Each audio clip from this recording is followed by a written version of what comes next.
오늘 본문은 좀 우리가 잘 아는 베드로가 이렇게 예수님을 부인하는 이야기가 나옵니다.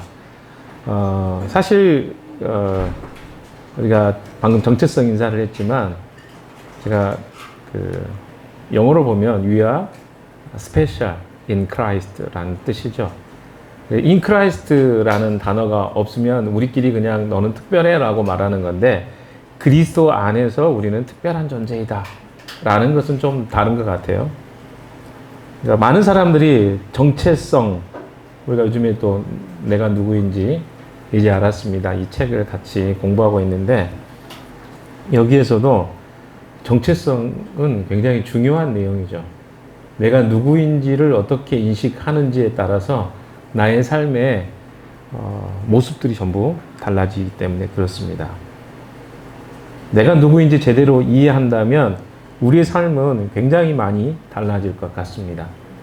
그래서 이 정체성에 맞게 사는 것, 이것은 너무나 중요하고 앞으로 여러분이 고민을 많이 하셔야 될 그런 숙제와 같은 내용, 우리가 잊을 수 없는 단어죠. 정체성. 우리 교회가 처음 개척할 때도 정체성에 대한 고민들을 하면서 개척을 했습니다. 제가 이야기 드렸죠. Powerful Freedom in Christ. 그리스도 안에서 진짜 자유를 누리는 사람들이 그리스도인이라고 생각합니다.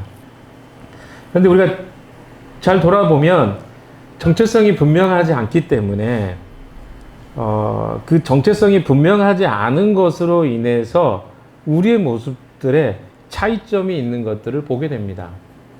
여러분이 한번 잘 둘러보십시오. 공동체를 둘러봐도 좋고요. 직장 생활을 하는 사람들을 잘 둘러봐도 좋습니다. 정체성이 분명한 사람들은 행동을 어떻게 하던가요? 그 사람의 태도 속에 무엇이 느껴지던가요? 분명한 정체성을 가지고 있는 사람은요, 당당하고 떳떳합니다. 이 사람은 자기가 누구인지 명확하게 이해하고 있기 때문에 내가 해야 될 말과 하지 말아야 될 말을 명확하게 구분합니다. 또한 내가 가야 될 곳과 가지 말아야 될 곳을 명확하게 구분합니다.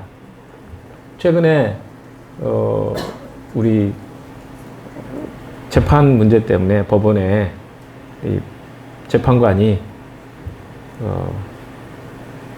룸살롱이라고 하죠.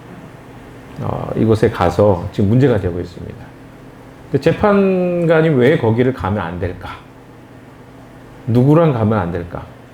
뭐 이런 이야기가 오고 갑니다. 어떤 사람이 생각할 때는 이렇게 생각할 수 있을 것 같아요. 누구나 뭐 한 번쯤 갈 수 있는 거 아닌가? 이렇게 이야기하는 사람이 있기 때문에 이야기 드립니다. 근데 거기에 다행히도 성직자들은, 목사님이나 이런 분들은 안 가시겠지만 이라는 단서를 달아서 대단히 감사하게 생각합니다. 저도 한 번도 안 가봤는데, 아무튼, 근데 문제는 뭡니까? 공정하게 재판을 해야 되는데, 그 사람이 가서는 안 되는 곳이 있죠. 대접을 받는 곳 같은 곳에 가면 오해를 받을 수 있잖아요. 뭐, 예를 들어서, 뭐, 오이밭에서 뭐 가끗을 고쳐 쓰지 말아라. 뭐 이런 이야기도 있지 않습니까? 오해될 만한 곳에 가지 말아라. 내가 누구인지 이해를 하면요, 내가 가지 않아야 될 것도 명확해집니다. 그리스도인이라는 정체성이 분명하면요, 내가 어떻게 살아야 될지가 명확합니다. 우리 나라의 역사 중에 이 정체성이 조금 분명하지 않아서 그것에 의해서 굉장히 어려움을 겪었던 사람들이 있습니다. 그 중에 대표적인 사람이 저는 선조 같은 사람이 있다고 생각합니다. 선조의 이야기를 여러분이 아시는 분도 있고 모르시는 분도 있을 것입니다. 선조는 원래 왕이 될 수 있는 사람은 아니었습니다. 중종의 아들이 9이 있었는데 그 마지막째 아들의 셋째 아들로 태어났어요. 그러면 아들이 얼마나 많습니까? 될 수 없는 사람인데 어떻게 하다가 왕이 됐어요. 근데 문제는 뭐냐면 자기가 왕인데도 불구하고 계속 자기가 왕이라는 것을 증명해야 되는 그런 뭐랄까요? 과거의 트라우마 같은 것들을 가지고 살아갑니다. 그래서 그 결과가 어떻습니까? 임진왜란 때 아주 그게 극명하게 드러나죠. 그래서 자기 아들이 광해군이잖아요. 우리가 알고 있는 광해군이 분주를 만들어가지고 열심히 임진왜란 때 자기 대신에 그 활동을 합니다. 그래서 사람들의 신임이 높아져요. 근데 그게 선조에게는 트라우마가 건드려져요. 나보다 더 인기가 좋아? 아들을 시기합니다. 계속 견제하죠. 또 한 사람이 있죠. 우리가 잘 아는 이순신. 이순신이 남쪽에서 자기보다 더 이름이 유명해졌어요. 사람들이 그 이순신에 대해서는 막 칭송하는데 자기에 대해서는 별로 칭송 안 해요. 그것 때문에 트라우마가 발동합니다. 그래서 잘 싸우고 있는 장군은 어떻게 해요? 네. 파직시키고 감옥에서 고문시키고 그러다가 신뢰한 사람이 옹균 아닙니까? 그래서 해군이 멸망을 할 정도로 패배를 하고 이 사건이 가장 어려웠던 임진왜란의 시기에 발생했습니다. 왕한 사람의 정체성이 자기가 왕이 될 수 없는 사람이 왕이 됐다고 생각하는 그 생각 속에 한 나라가 멸망될 수도 있었던 위기의 상황들이 있었던 것들을 보게 됩니다. 자기가 왕이잖아요. 어찌됐든 그럼 왕으로서 생각하면 되는데 그리고 자기 아들이 잘하면 내가 잘한 것이 생각할 수 있잖아요. 근데 아들을 시기하고 자기 밑에 있는 수하의 장군이 열심히 활약하는 것을 시기하고 다 어디서 온 겁니까? 자기가 누구인지에 대한 정체성들을 분명하게 갖지 않았기 때문에 오는 일들이었습니다. 사랑하는 여러분, 우리가 정체성이라는 것이 되게 먼 이야기 같고 그게 그렇게 중요할까라고 생각할지 모르겠습니다. 그러나 정체성은요, 우리 삶의 모든 것들을 결정짓는 대단히 중대한 가치관이라고 저는 생각합니다. 만약에 이 가치관이 잘못되면, 명확하지 않으면 반대하는 사람 만날 때요, 그 반대자의 의견이 쉽게 동조되거나 혹은 그 사람의 말에 내 말에 힘이 약해지는 것들을 쉽게 경험합니다. 성경에서는 불신앙의 특징을 표리부동 또는 우유부단이라고 표현합니다. 야고보서 1장에 의하면 두 마음을 품어 모든 일에 정함이 없는 자라고 말합니다. 1장 8절에 그렇게 이야기하고 있죠. 1장 6절에서는 의심하는 자는 마치 바람에 밀려 요동하는 바다 물결 같다고 이야기합니다. 자기 자신이 누구인지에 대한 명확한 이해가 부족하다는 것은 오랫동안 여러분의 삶 속에서 문제로 인식되었을 것입니다. 그래서 우리가 누군가를 만나면 내가 누구인가에 대한 인식으로 그 사람을 대합니다. 그래서 내가 그 사람보다 조금 낮은 상태의 그 어떤 학벌이라든가 외모라든가 혹은 재산이라든가 이런 게 부족하면 우리는 어떻게 생각해요? 네, 허리를 굽혀야죠. 이런 식으로 생각한단 말이에요. 그리고 어떻습니까? 나보다 좀 못하는 것 같아. 말빨이 조금 떨어져. 혹은 어떻습니까? 외모가 부족해. 외모가 부족하다고 표현하는 거는 맞는지 모르겠어요. 아니면 학벌이 좀 나보다 떨어져. 그러면 우리가 어떻게 생각합니까? 너무 오토매틱하게 무시하는. 이거 어디서 온 정체성입니까? 하나님의 가치는 아닙니다. 내가 세상에서 배웠던 가치들이죠. 오늘 왜 이야기를 하냐면 오늘 본문의 이야기가 사실은 그 정체성에 대한 비교의 한 장면이라고 저는 생각합니다. 오늘 본문은요, 조금 복잡합니다. 내용 보면서 이게 뭐지? 여기서 뭘 말씀하고 있을까라고 생각할 수 있는데 조금 간단하게 정리를 좀 해볼 필요가 있을 것 같습니다. 18장 12절부터 14절까지인가요? 좀 볼까요? 네. 14절까지죠. 이건 뭡니까? 예수님이 체포돼가지고 누구한테 갑니까? 안나스라는 사람에게 갑니다. 여러분, 안나스라는 사람하고, 또 한 사람 나오죠? 누구죠? 네? 가야바라는 사람이 나오죠. 이 두 사람의 관계는 장인하고 사위 관계입니다. 근데 실제 지금 제사장은 누구냐면 가야바예요.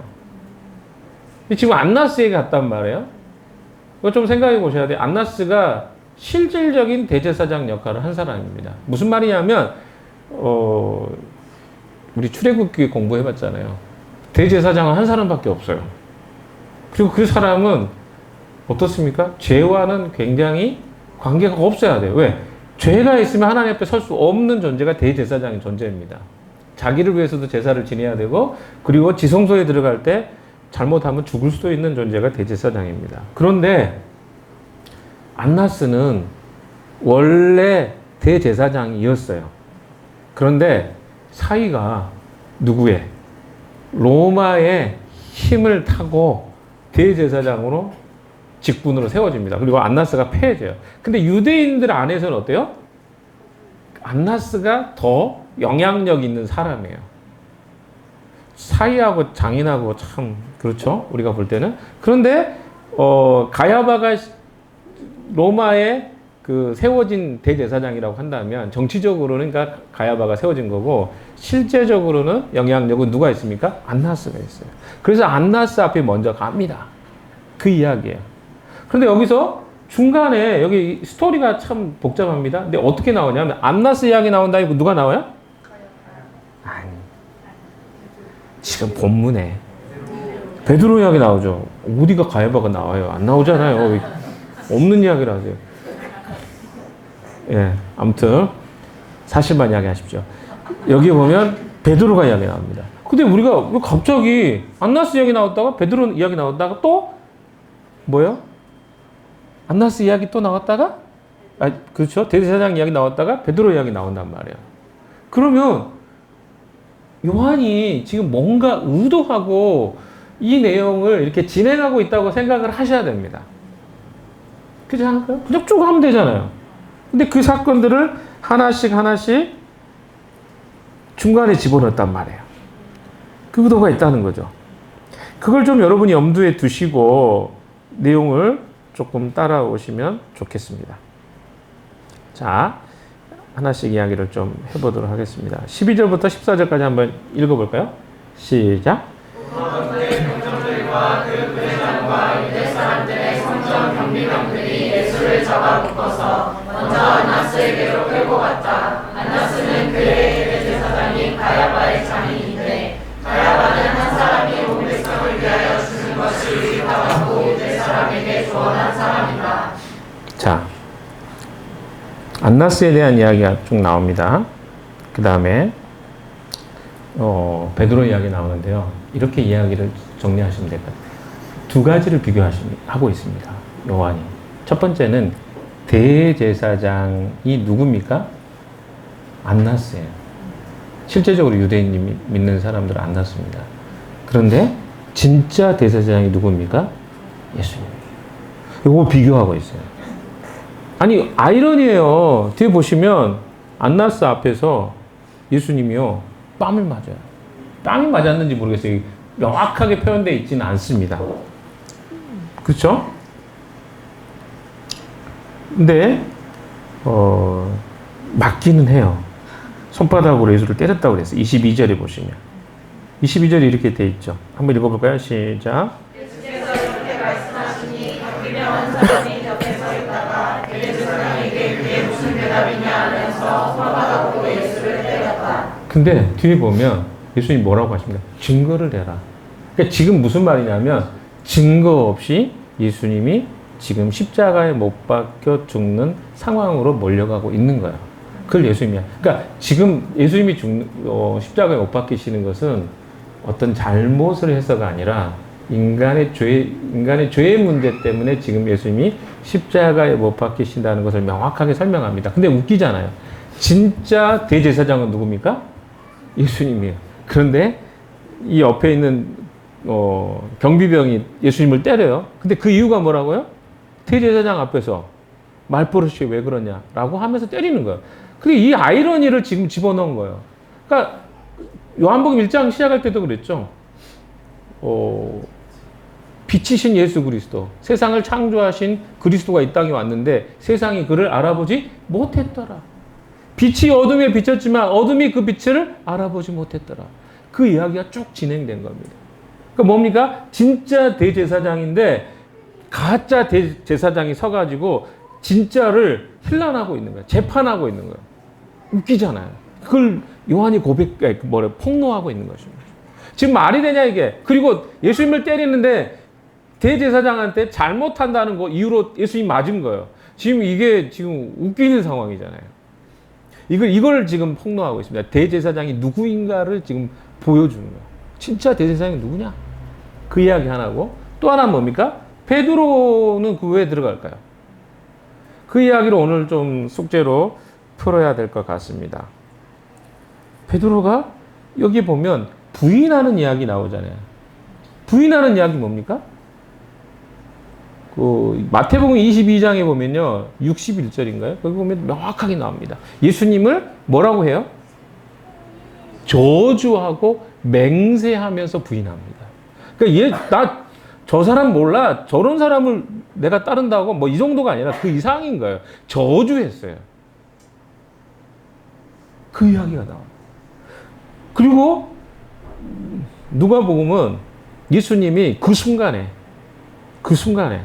베드로가 예수님을 부인하는 그 순간에 이렇게 돌아보는 장면이 나옵니다. 오, 무서워요. 아니, 그걸 성경에 기록했어요. 다른 성경은 좀 그런 게 빠져 있는데 누가복음에 명확하게 예수님이 베드로가 그 부인할 때 돌아봤다고 이야기했어요. 그러면 여러분 생각해보세요. 예수님이 돌아볼 때 뭐라고 해요? 내가 저놈 3번 부인한다 그랬지? 너 이씨 이렇게 하셨을까요? 근데 여러분 이렇게 생각하는 건 우리 방식입니다. 예수님이 근데 돌아보셨을 때 명확한 이유가 있다고 저는 생각합니다. 그래서 그것이 무엇을 의미하는가를 설명하기 위해서 이 본문에 이런 중간에 삽입 형식으로 요한이 뭔가를 강조하고 있는 거예요. 그래서 그 이야기를 좀 풀어가 보도록 하겠습니다. 여러분 12절부터 14절에 예수님이 먼저 안나스에게 끌려갑니다. 아까도 이야기했던 것처럼 안나스는 현직 대제사장 가야바의 장인입니다. 과거의 대제사장이었지만 로마에 의해서 직위해서 물러난 사람입니다. 그러나 여전히 큰 영향력을 가지고 있었던 인물입니다. 그래서 그는 유대 종교 지도층의 부패에 대해서 비정상적인 권력 구조를 폭로해주는 사람으로 여기 등장합니다. 근데 가야바는 어떻습니까? 현직 대제사장으로서 이전에 그런 이야기했죠. 여기 그런 표현이 나옵니다. 한 사람이 백성을 위하여 죽는 것이 유익하다고 말했던 사람이 가야바입니다. 이 말은 뭡니까? 예수님을 죽여야 한다는 종교적, 정치적 명분을 그 앞에 세웠던 사람이 가야바입니다. 여러분, 예수님이 지금 쭉 17장까지 기도의 내용을 하시다가 그 다음에 체포가 돼서 제일 먼저 끌려온 것이 누구 앞에 끌려온 겁니까? 대제사장. 대제사장의 역할이 뭡니까? 다시 한번 상기해 봅시다. 대제사장은요, 백성과 하나님 사이에서 중재자 역할을 하는, 중보자 역할을 하는 사람이었어요. 구약에 우리 출애굽기를 좀 큐티하고 있으니까요. 출애굽기 속에 나오잖아요. 대제사장은 단 한 번, 1년에 한 번 대속죄일 날 지성소에 들어갑니다. 그래서 그 앞에서 뭘 합니까? 하나님 앞에서 백성들의 죄를 고백합니다. 그리고 그것을 사해 줄 것을 요청할 수 있는 유일한 사람이 대제사장이었습니다. 근데 그 앞에 지금 제일 먼저 끌려간 거예요. 왜? 진짜 대제사장이 누구인가 하는 것을 지금 이 대비되는 두 사람의 대제사장이 있잖아요.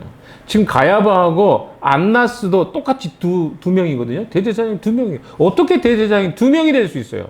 불가능한 일입니다. 원래 성경에는 대제사장은 1명밖에 없어요. 근데 여기도 실제적으로 2명이고 예수님하고 안나스도 2명이에요. 대제사장이.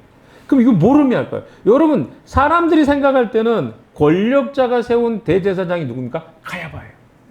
로마가 인정하는, 세상이 인정하는 대제사장 가야바입니다. 그러나 유대인들이 종교적으로 인정하는 대제사장은 누굽니까? 이게 굉장히 복잡한 구조인데 여기에 메시지가 있는 거예요. 실제로 그 직위에 앉아있는 사람은 대제사장 안나스지만 진짜 대제사장은 누구라는 거예요? 예수님이라는 그걸 메시지로 하고 있는 거예요. 굉장히 복잡한 구조지만 클리어합니다. 너희들의 진짜 중보자, 죄 없는 우리를 위해서 중보하실 분이 누구냐? 예수 그리스도라. 왜? 죄 없이 그가 여기 내용이 그거예요. 죄가 없는데 억울하게 끌려왔고 억울하게 맞고 억울하게 죽임을 당하는 그게 진짜 대제사장이 누구냐? 가짜 말고 진짜가 누구냐? 그래서 대제사장의 이야기가 이렇게 언급되고 있는 것입니다. 이러한 대조는요, 우리 독자들에게, 성경을 읽는 사람들에게 예수님의 신적인 성품, 예수님이 하나님의 성품을 가지신 분이라는 것. 또한 그가 분명한 정체성을 가지고 계신 분이라는 것. 왜? 그분은 누굽니까? 자기가 죄수로 끌려왔지만 그 앞에서 굉장히 당당한 모습으로 서 있어요. 그렇지 않습니까? 자기가 죄인의 모습으로, 죄인은 어떻게 서 있어요? 예, 쭈구리로 있어야 되죠. 그러나 예수님 그렇게 있지 않습니다. 이게 바로 정체성이에요. 나중에 보면 알지만 예수를 제대로 믿었던 가장 정체성에 확고했던 사람 중에 한 사람이 누굽니까? 바울이지 않습니까? 바울은요, 왕들 앞에 끌려다닙니다. 그리고 어떻습니까? 나중에는 로마의 황제 앞에도 섭니다. 그러나 그가 얼마나 당당했습니까? 그래서 심지어 그 분봉왕이나 이런 사람들이 했던 말은 너의 학문이 너무 높아서 너를 미치게 했다. 어떻게 이렇게 당당하냐? 이렇게 이야기합니다. 심지어 로마에서는요, 16명이 돌아가면서 사교대를 했어요. 그런데 그들에게 뭐라고 합니까? 복음이, 예, 뭐 잠자는 시간은 있었으니까 잠자는 시간 빼놓고 시간 날 때마다 복음이 전해지니까 로마에 있는 근위대에 있는 사람들이 복음을 다 믿게 됐어요. 대단한 사람입니다. 그리고 빌립보서에도 그렇죠. 내가 잡혀서 감옥에 있는 거 빼놓고는 다 나와 같았으면 좋겠다. 누가 이렇게 이야기할 수 있어요? 여러분 그렇게 말할 수 있겠습니까? 또 심지어 바울은 뭐라고 합니까? 엊그제도 이야기했죠. 그리스도를 아는 지식의 고상함. 그래서 다른 모든 것들은 나에게 똥과 같다. 똥과 같다가 좀 그렇죠.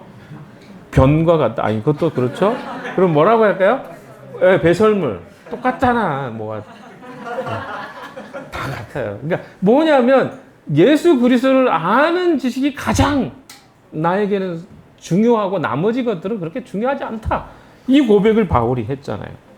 예수 그리스도를 보고 따라한 거예요. 닮아간 거예요. 그러니까 하나님이신 그리스도 인간으로 오셨잖아요. 그러면 지위와 직분은 현재 어떻습니까? 대제사장이고 가장 높은 사람 앞에서 그리스도는 서 계셔요. 그럼 어때요? 실제적으로 평가는 뭡니까? 경비병한테 얻어맞는 존재예요. 어떻게 보면. 그런데 그분이 어떻게 그렇게 당당할 수 있겠냐는 거죠. 그분이 누구인가는 명확하게 이해하고 있었기 때문에 그 자리에서도 비굴하지 않을 수 있었겠죠. 두 번째, 그런데 이야기를 보십시오.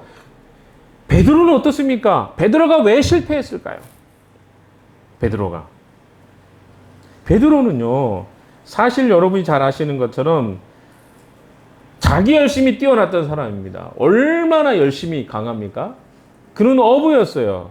어부가 어떻습니까? 일상의 삶에서 여러분 알죠? 그물을 막 매일 잡아당기면 강제로 노동을 하는 거예요. 그러면 어부들의 팔뚝이 얼마나 굵직굵직 하겠어요. 그러니까 뭐요? 인간적으로 굉장히 강인한 모습을 갖고 있는 대표적인 사람이 베드로입니다. 그리고 어떻습니까? 그가 다른 사람은 다 예수님을 떠나도 나는 예수님을 떠나지 않겠습니다. 확언했던 사람이에요. 확언했어요. 그러니까 대표적으로 이 사람은 어떤 사람이냐면 자기를 의지하는 사람이었어요. 자기를 신뢰하는 사람입니다. 베드로는 그런 사람이에요. 근데 그 실패를 여기에 나타내요. 이 본문에. 왜 그 본문에 베드로의 실패를 이렇게 예수님이 적나라하게 이야기할까요? 아니 사람들이 다 베드로 하면 우르르 봤어요. 왜? 수제자라고 표현도 됐잖아요. 가장 사랑하는 제자는 요한이지만 가장 그 요한하고 신경전이 좀 있었던 것 같아요. 요한이요 의도적으로 여러 가지 표현이 나와요. 근데 내가 사랑받는 제자야라는 표현을 쏙 집어넣어요 여기다가 진짜로. 그러니까 여기에 뭐예요? 뭐가 있었겠죠. 우리가 다 보진 못했지만 내가 그래도 더 사랑받았어 예수님께는. 응? 이런 표현이죠. 근데 베드로도 못지 않습니다. 야 너는 사랑을 받았을지 모르지만 나는 인정받았어. 이렇게 하는 거죠. 그래 그 자존심이 무너지는 순간이 뭐냐면 맹세하고 저주하면서 예수님을 부인하는 장면이에요. 그럼 뭐예요? 이건 철저하게 뭐가 깨지는 거예요. 박살난 순간입니다. 우리 인생에 때로는 우리는 어때요? 우리의 정체성이나 우리가 믿었던 것들이 박살이 나는 순간이 있어요. 근데 그 순간을 이제 성경에 너무나 명확하게 기록해 놔버렸어요. 부끄럽잖아요. 여러분 이야기가 기록됐다고 해봅시다. 왜냐하면 이 당시의 사람들에게는요, 이 베드로의 행동은요, 거의 반역과 같은 행동이었습니다. 모른다는 것뿐만 아니라 뭐예요? 저주하고 맹세하고 부인했다니까요. 그럼 뭐예요? 나는 저 사람 제자가 아닙니다라는 확증해버린 거예요. 3번씩이나 했다는 거예요. 그때 예수님이 돌아보신 거예요. 단순히 예수님이 내가 분명히 그때 이야기할 때 안 믿었지 이 말 하려고 하신 게 아니라 예수님 뭔가 메시지가 있는 거예요. 요한복음 21장에 예수님이 그를 찾아가십니다. 만나잖아요. 그래서 예수님이 했던 말씀이 있습니다. 한번 찾아볼까요? 요한복음 21장 18절인가요? 16절인가요? 봅시다. 21장 16절인가요? 아니요. 그게 아니고요. 잠깐만요. 네. 네, 18절입니다. 죄송합니다. 18절 같이 한번 읽어봅시다. 시작. 내가 진정으로 내가 젊어서는 스스로 띠를 띠고 내가 가고 싶은 곳을 다녔으나 내가 늙어서는 남들이 내 팔을 벌릴 것이고 너를 묶어서 내가 바라지 않는 곳으로 너를 끌고 갈 것이다. 무슨 말입니까? 이걸 이야기하고 싶었던 거야. 야, 베드로야, 네가 이제까지는 네가 하고 싶은 대로 살았어. 네 인생 네가 사니까 어떻지? 이걸 명확하게 이해시키고 싶었던 거야. 뭐예요? 베드로는 자기 혈기, 말고의 길을 잘라버리잖아요. 오른쪽 귀 잘라가지고. 성경이요, 각자 다르잖아요, 표현이. 말고의 귀가 잘라지는 장면이 나옵니다. 그리고 말고의 귀를 붙여주셔요, 예수님. 이거 아니라는 거예요. 네가 하는 방식 아니. 이미 경고 받았어요. 그런데 베드로는 어때요? 계속 십자가의 그 순간까지도 자기 힘과 혈기를 부릅니다. 근데 명확하게 3번 자기가 배반하는 그 순간에 예수님까지 쳐다보시잖아요. 확정되는 거예요.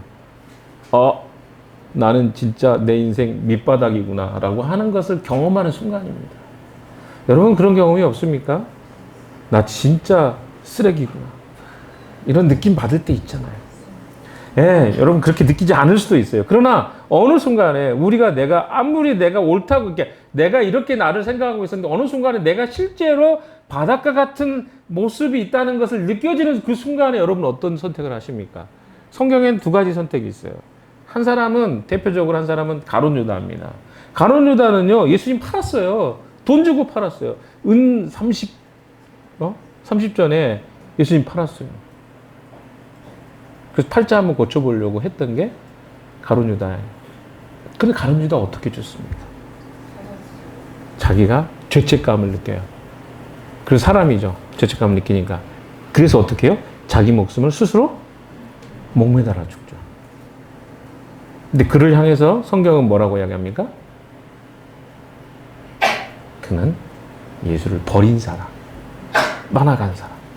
그러니까 똑같은 바닥을 쳤는데 한 사람은 스스로 목숨을 끊어버렸어요. 베드로는 어떤 사람입니까? 예수님의 수제자였어요. 근데 그가 예수님을 맹세하고 저주하면서 부인했어요. 그런데 다시 예수님을 그에게 어때요? 기회를 주시죠. 그러니까 만약에 유다도 그가 진짜 하나님의 사람이었다면 그의 죄를 자책하고 스스로 그 문제를 해결하는 존재가 아니라 어디로 갔었어야 돼? 주님 앞으로 나왔어야 답이었겠죠.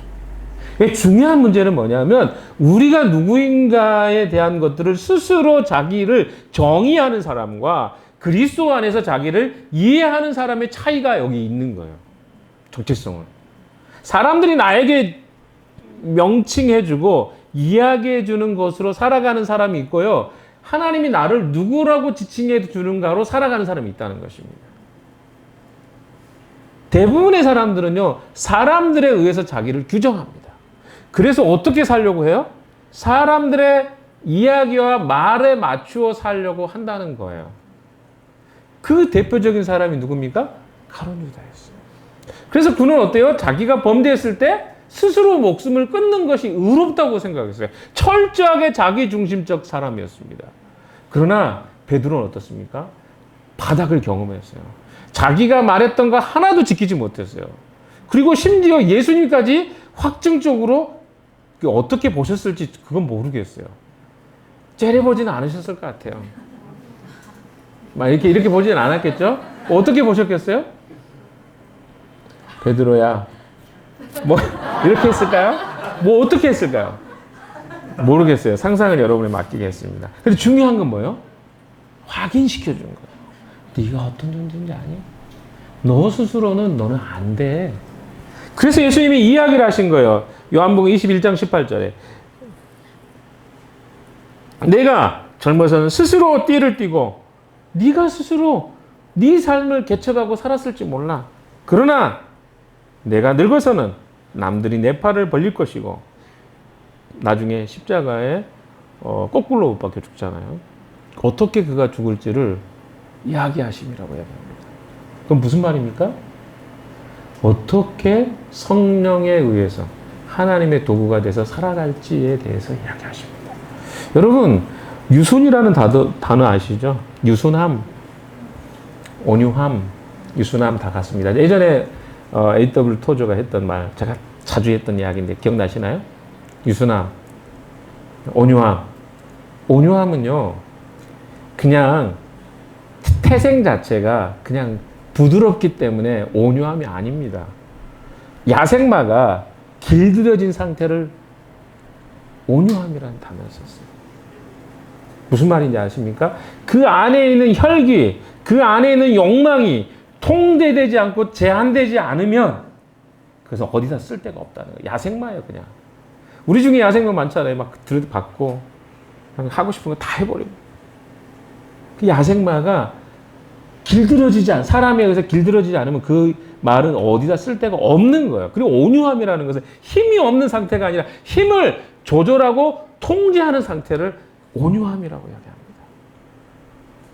그러니까 주님이 베드로를 어떻게 하시는 거예요? 통제하시는 거예요. 어떻게? 성령으로.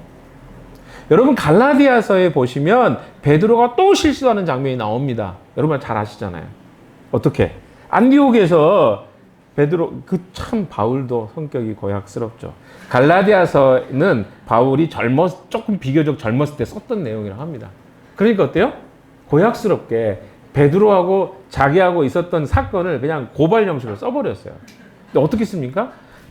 이방인들하고 식사를 하고 있었단 말이에요. 식사를 하고 있는데 갑자기 예루살렘에서 사람들이 온 거예요. 그러니까 바울은 어때요? 나 괜찮아. 쟤들이 뭐라 하든 난 상관없어. 밥 먹었어요. 근데 어때요? 베드로는 갑자기 밥 먹다가 어떻게 해요? 안 먹은 것처럼 막 뛰쳐나간 거예요. 근데 그걸 어떻게 해요? 베드로가 바울에 의해서 고발당합니다. 갈라디아에서 그런 내용이 나와요. 야, 개봐. 그런 일 있었어. 베드로가 그런 사람이야.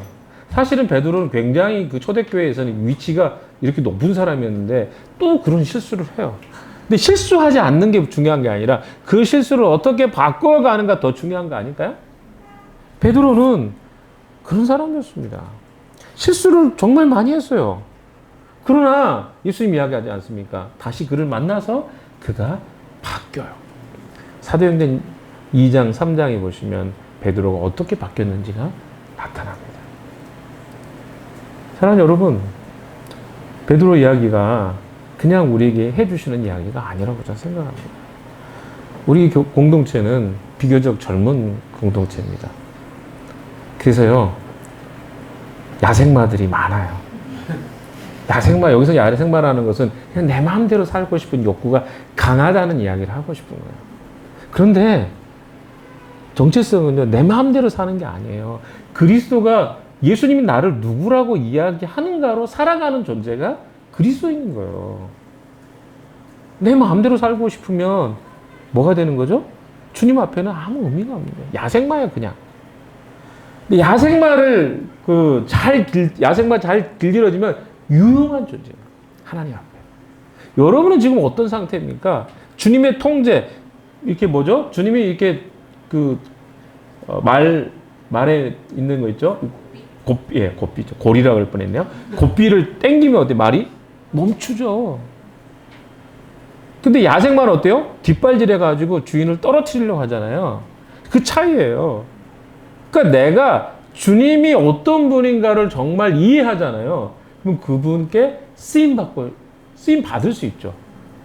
그러나 여러분이 자꾸 어때요? 내 욕망대로 주님의 통제 없이 살아가려고 하잖아요. 그러면 그 사람은요, 어디다도 쓸 데가 없는 존재들이에요. 여러분, 다시 한번 질문을 좀 해볼까요? 우리는 가장 큰 영광이 뭔지 아십니까? 주님께 쓰임받는 거예요. 아니, 그리스도에게 쓰임받는 게 가장 큰 축복이잖아요. 주님의 도구가 돼서 내가 그렇게 살아갈 수 있다면 그 영광입니다. 조금 더 이야기해 볼까요? 여러분, 왜 직장 생활 하세요? 내가 나중에 노후에 돈 조금 더 벌어가지고 편안하게 살려고 많은 사람이 이렇게 이야기합니다. 근데 그게 맞냐는 거예요. 우리가 그리스도인이잖아요. 정체성이라는 것은 우리의 삶의 가치와 목표까지도 그것에 의해서 결정이 되는 거예요. 우리는 그걸 위해 사는 존재가 아닙니다. 하나님이 우리를 그리스도인 되게 하신 것은 내가 노후에 더 잘 살기 위해서 그 돈을 어떻게 많이 벌 것인가, 이걸 위해서 우리를 부르셨다고요? 여러분 성경을 잘 모르신 거예요. 만약 그렇게 생각하신다면. 그러면 이런 이야기를 할 수 있겠죠. 그러면 우리는 돈 필요 없습니까? 아니요. 성경의 원리는 명확합니다. 우리에게 필요한 것 주님이 주시겠다 그랬어요. 먹을 것, 마실 것, 입을 것 주님이 채워주시겠다 그랬잖아요. 마태복음 6장. 제가 좋아하는 말씀이에요. 무엇을 먹을까? 무엇을 마실까? 무엇을 입을까? 염려하지 마라. 너희 천부께서 너에게 이 모든 것이 있어야 될 줄을 아시느니라. 그러므로 너희는 먼저 그 나라와 그의 의를 구하라. 이게 주님이 우리에게 주신 말씀이잖아요. 그러니까 우리에게 필요한 것이 필요 없다는 말이 아니라 그 필요를 주님이 채워주실 거니까 너희가 해야 될 일은 그거 구하는 게 아니라, 그거에 매몰되는 게 아니라 나의 나라와 나의 의를 구해라. 이게 너희의 삶이다. 이게 주님이 이야기하신 거 아닙니까? 제가 이야기한 게 아니라, 그러니까 뭐예요? 우리가 이 땅에 사는 동안의 것들이 최소한의 필요를 우리가 준비하는 거예요. 근데 그것이 목적이 아니라니까. 왜? 노후에 여러분이 조금 편하게 살면 그게 인생의 목표가 이루어지는 겁니까? 목적이 완성되는 겁니까? 아니란 말이에요. 근데 우리 모든 사람들의 목적이 뭡니까? 너 노후 준비해야 되지. 그게 더 열심히 일해. 아니, 그렇잖아. 그러면 우리는 전부 뭐예요? 노후에 편안함을 위해서 일만 하는 존재가 돼요. 근데 그 일이 무엇을 의미하는지는 모르고 그냥 사는 거죠. 아시겠습니까? 주님은요, 오늘 본문의 내용들을 좀 이제 보셨겠지만, 내용이 그렇게 어렵지 않기 때문에 제가 더 설명하지 않겠습니다. 베드로를 밑바닥까지 떨어뜨릴 때는 이유가 있어요. 그 사람이 누구인지 인식할 때, 내가 정말 주님이 필요하다는 인식을 할 때는 언제 느끼냐면 바닥이 될 때 느껴요. 정말 주님 필요. 왜냐하면 우리가 조금이라도 건강하고 좀이라도 내가 삶이 평안하잖아요. 그러면 우리는 주님을 안 찾아요. 그러니까 시스템적으로 우리는 주님을 안 찾아요. 어떤 사람이 주님을 찾냐면 성경에 의하면 마음이 가난한 자, 심령이 가난한 자, 애통하는 자, 의에 주르고 목마른 자, 마음이 청결한 자. 이거 다 팔복에 나오는 이야기잖아요. 다 뭐예요? 가난하고 배고프고 굶주리고. 그럴 때 주님을 찾아요. 아세요? 주님은요, 그래서 우리를 바닥을 때로는 치게 하십니다. 근데 여기서 여러분 선택이 있죠. 나는 그러면 바닥에 누워가지고, 애기들처럼, 우리 서로 오늘은 안 오네요. 뭔 일인가 모르겠어요. 자서, 아깝네. 좋은 좀 샘플이 될 수 있는데. 애들은 어때요? 아래 앉아가지고 그냥 이렇게 떼쓰잖아요. 요즘에 또 때가 좀 늘었어요. 서로가. 근데 우린 다 이해할 수 있죠. 어리니까. 근데 어때요? 떼쓰고 있으면 해결이 됩니까? 그러니까 진짜 애들도 악해요. 서로가 나쁘다는 게 아니라 애들도 악해. 뭘 악하냐면 그러니까 자기가 누군가를 괴롭혀서 누군가에게 뭐를 하는 거예요? 자기를 도와달라고 하는 어떤 것을 그렇게 신호를 보냅니다. 근데 얼마나 힘들어요, 듣는 사람들. 그렇잖아요? 우리도 그럴 수 있어요. 주님 앞에서 떼쓰고 앉아가지고 주님도 못하겠습니다. 누워가지고 막 제가 보여줄 수도 없고 뒤로 해가지고 막 발로 이렇게 여러분이 그러고 있다고 생각해 보세요. 주님 앞에서. 지금은요, 그렇게 한다고 답이 안 나와요. 그럴 때는 내버려 두셔야 돼요. 우리 부모들이 지금 이제 애들 낳고 그러는데 내버려 두셔야 돼요. 그렇게 해가지고 그 아이가 건강한 아이로 자라지 않습니다. 자기가 그렇게 뗐을 때는 아무도 신경 쓰지 않는데 자기가 정신 똑바로 차리고 이야기하고 이렇게 건강하게 이야기하면 부모가 받아준다는 사실을 인식하잖아요. 그럼 건강하게 자라요. 근데 부모가 그걸 못 견뎌요. 어떻게? 바닥에서 막 애가 그러고 있다고 생각해봐요. 우리 인엽이, 솔립이 힘들어하잖아요. 막 어떻게 해야 돼? 어떻게 할 바를 몰라요. 근데 크리스탈만 오면 애가 딱 정신 차려요. 명확하게 이해해, 애들도. 내가 여기서는 정신 똑바로 안 차리면 큰일 나겠구나. 엄마 아빠는 그거 받아주니까. 하나님은요, 우리를 그렇게 키우고 싶지 않아요. 어떻게?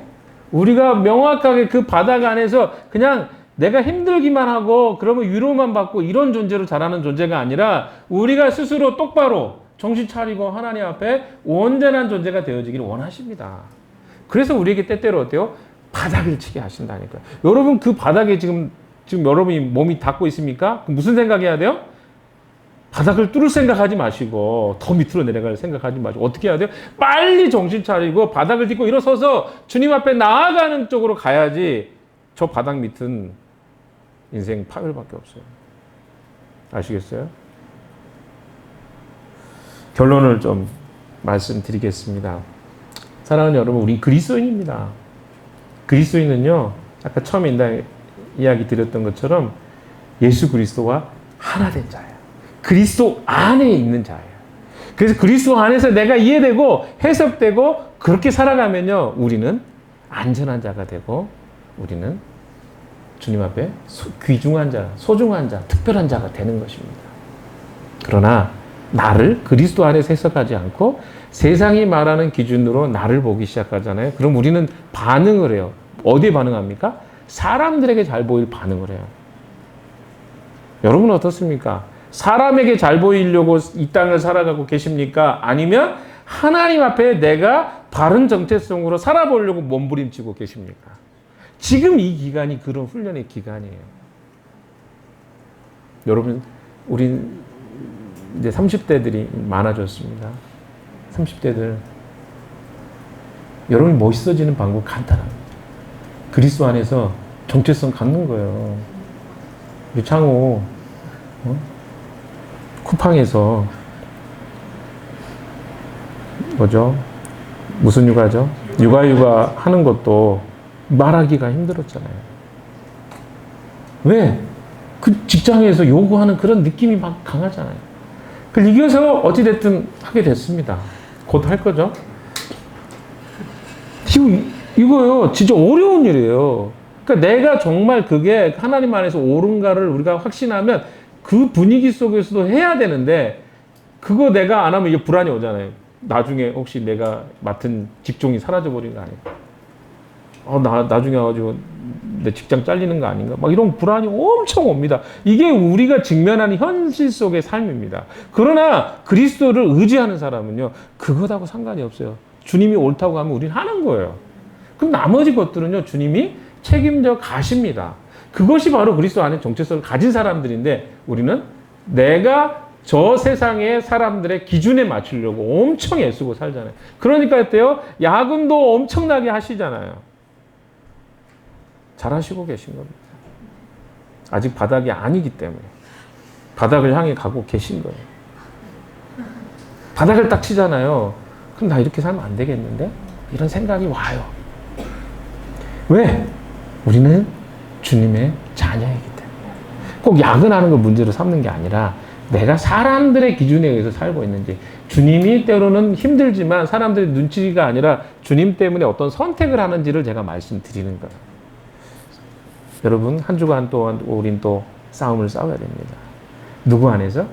그리스도 안에서 내가 누군지 그렇게 이해하고 사십시오. 그러면 세상이 조금 우리에게 뭐라 그래야 돼요? 우리가 견딜 수 있습니다. 이길 수 있습니다. 아시겠어요? 이 한 주간 주님 안에서 베드로 이야기를 마음속에 꼭 다지십시오.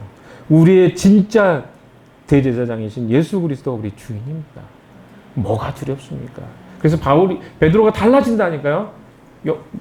사도행전 3장에 가서 그가 범인인 줄 알았는데 기탄 없이 말함을 듣고 대제사장과 거기에 있는 사내들에 모이는 사람들이 다 놀랐다고 이야기합니다. 왜 바뀌었을까? 며칠 사이 안 돼요. 이 배반의 시간으로부터 약 50일 만에 있었던 얘기입니다. 50일 만에 바뀌었어요. 뭐가? 그가 누구의 지배와 통치를 받느냐에 따라서 완전히 다른 사람이 될 수 있다는 거죠. 여러분 50일 안에 충분히 가능합니다. 성령이 우리를 지배하시고 통치하시는 대로 순종하면 바뀔 수 있다는 거. 감사하죠? 50일밖에 안 됐어요. 그 기간이. 지금 여러분 며칠째입니까 지금? 날짜 세줘요? 정신 차리시고 우리가 주님의 인도를 받고 이 한 주간도 주님 안에 승리한 여러분 되시기를 주님의 이름으로 축원합니다. 기도하겠습니다. 하나님 아버지 고맙습니다. 베드로와 또 대제사장 안나스의 이야기를 통해서 주님이 우리에게 가르쳐 주시고 말씀하시는 내용을 들었습니다. 바른 가치와 정체성 속에 이 한 주도 살아가기를 소망합니다. 주님 인도하여 주시옵소서. 예수님 이름으로 기도했습니다. 예.